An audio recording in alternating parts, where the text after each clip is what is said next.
Okay, let's start with something quite striking, a real political paradox playing out globally right now. Yeah. You look around, especially in the Americas, some big Western cities, and you see these new populist socialist movements really gaining ground, making serious electoral headway, capturing power, sometimes with a pretty sharp class struggle message. Yeah, it's quite a trend. But then you shift focus to India, a democracy with this incredibly deep, historically powerful socialist tradition, I mean, going back ages.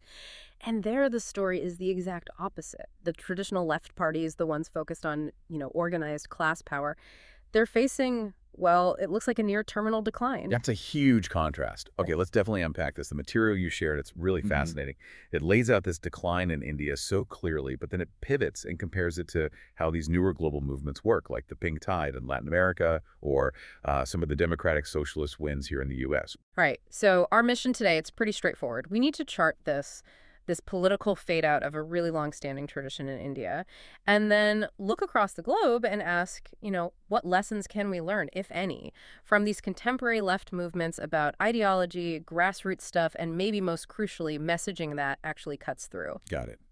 So we'll begin with the history, right? Track the Indian left from, say, the 1950s up to the recent 2024 elections.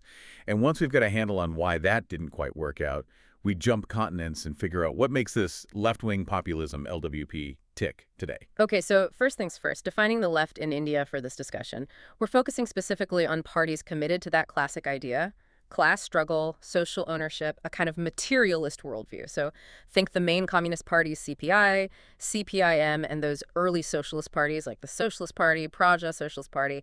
And we're deliberately setting aside Congress, which is more center-left, and also those regional parties based purely on caste. They just don't fit that classical class-based mold we're examining. Wait, hold on a sec. The numbers you shared showing the decline, Uh, they're just staggering. Back in 1952, the combined left vote share was, what, 23%?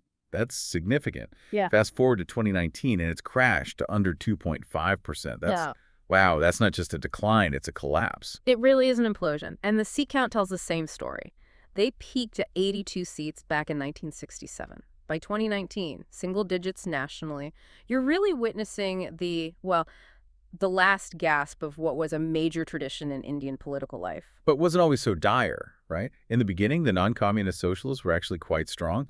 Like 1952, the first election, the Socialist Party had a bigger vote share than the CPI, didn't it? Around 11% versus just over 3% for the CPI. Exactly. And then came that huge moment, the one that really put the Indian left on the global map, 1957, the CPI getting democratically elected in Kerala.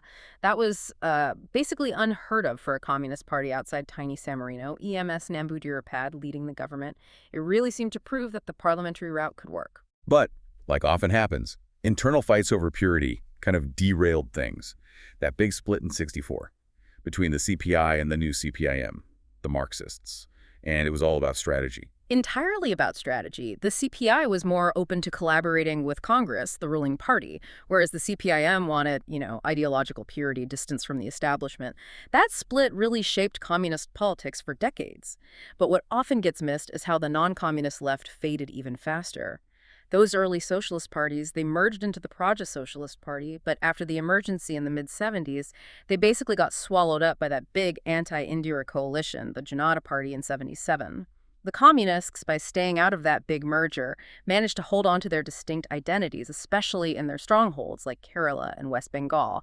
That let them survive regionally, even while that classic non-communist socialism just vanished as a national force. Okay, so they held on regionally for a while. But why didn't the left, broadly speaking, become that dominant national force you might expect, especially in a country like India with such huge poverty and inequality? Well, the analysis in the sources points to three really fundamental problems, sort of cracks in the foundation for classical Marxist politics there. The big one, maybe the most critical, is how identity politics consistently trumped class politics. Simply put, organizing around caste just proved way more powerful, more effective at mobilizing people than the traditional appeal to class struggle. Wow. So that right there undercuts the basic premise of traditional socialism, that class is the main political identity. That must have really held them back. Absolutely. It fundamentally stunted their potential. Then the second failure was being overwhelmed regionally. The traditional left just got squeezed out by strong regional parties that were better at tapping into local aspirations, local identities. The most famous case, of course, is Trinamool Congress booting the CPM out of power in West Bengal after, 34 straight years, 1977 right up to 2011.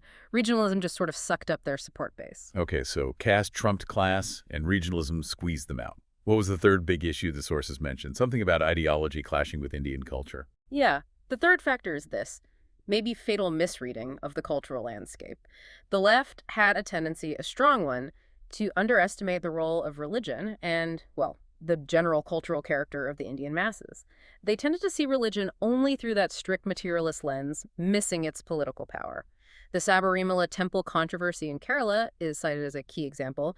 Their rigid, sort of ideological stance against popular religious sentiment, it backfired badly, cost them a lot of support. The underlying point is that purely imported atheist ideologies, when they don't connect with local cultural realities, they just don't resonate enough to win power consistently. Okay, let's fast forward right up to today. We've got the CPIM's own critique after the 2024 elections. A really poor showing, right? The entire left only got 8 seats nationwide. Even Kerala, their last real stronghold, saw setbacks. Yeah, their internal review pointed to a couple of main reasons for the losses in Kerala, where their LDF coalition is in power at the state level. The big one was political. Minority voters seemed to consolidate behind the opposition, the Congress-led UDF. The thinking was, apparently, that Congress was the more viable national alternative to the BJP. So they got caught in strategic voting dynamics. Precisely.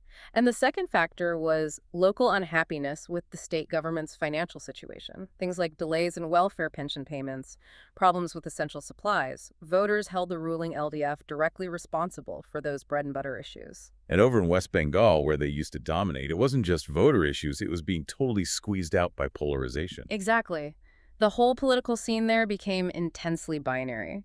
It was Trinamool Congress versus the BJP. Full stop. And frankly, both of those parties benefited from that narrative and actively pushed it, which just left no oxygen for the left, or even Congress, really. They couldn't break through that two-way fight.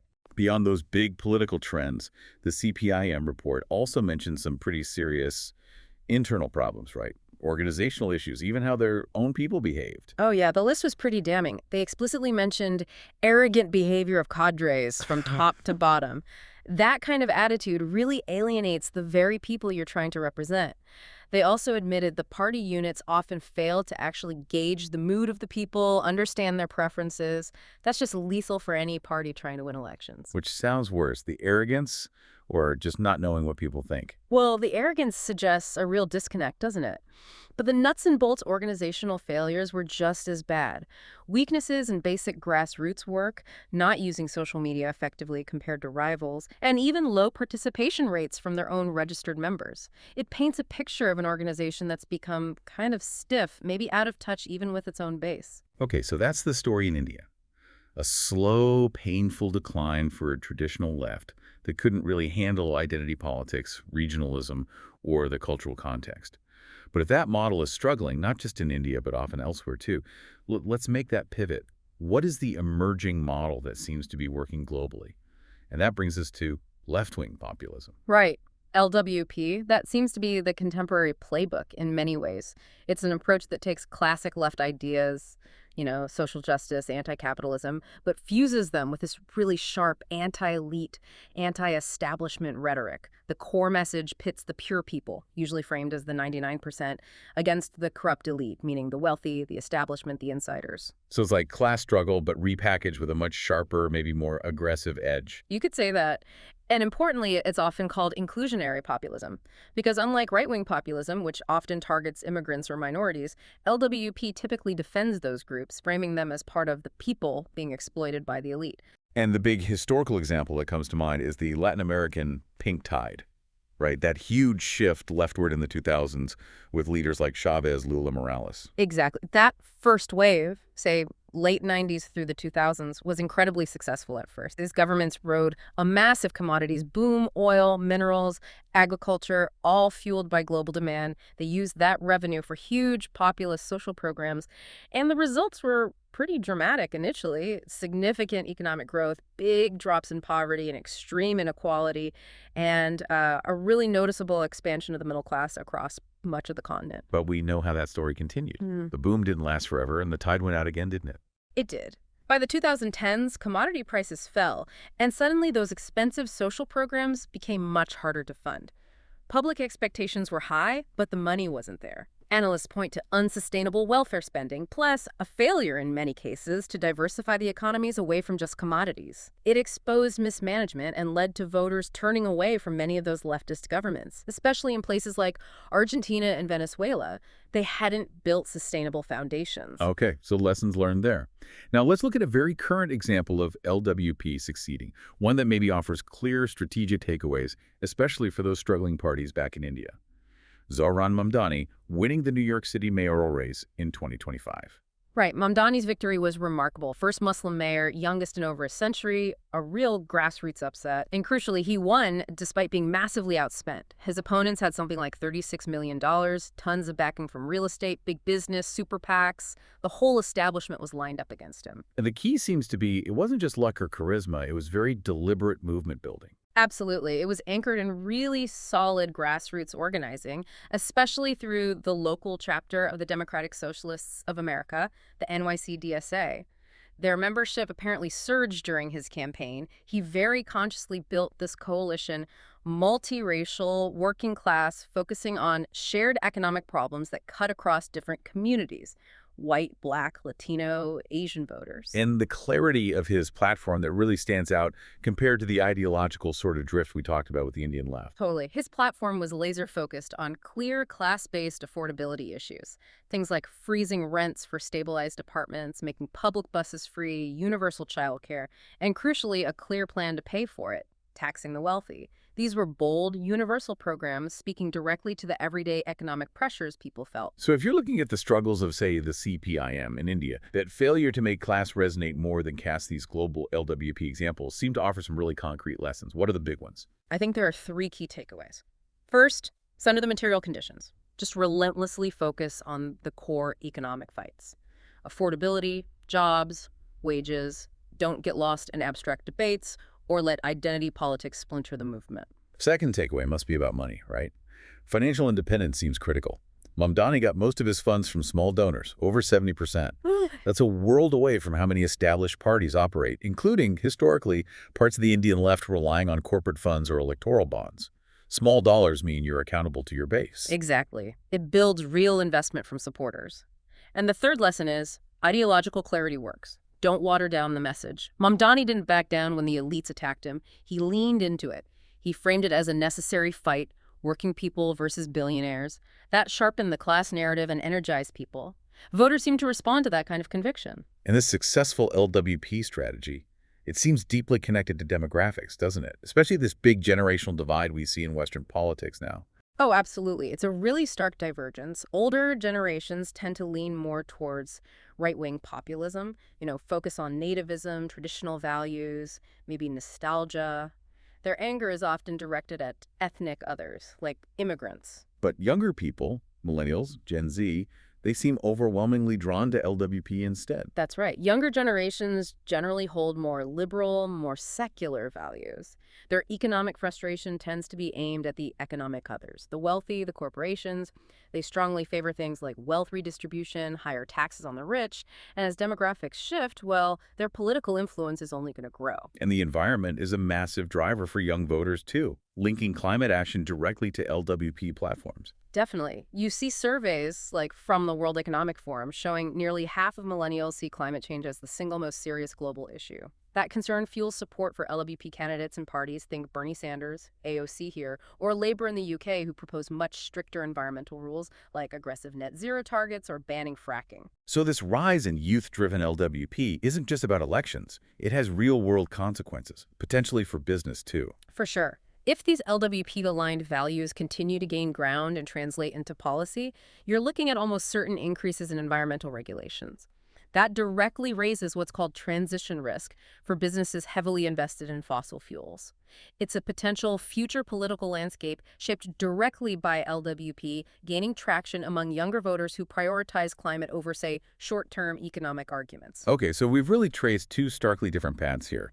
On one hand, this entrenched traditional left in India, struggling for survival, maybe losing its ideological edge in a very complex, identity-driven democracy.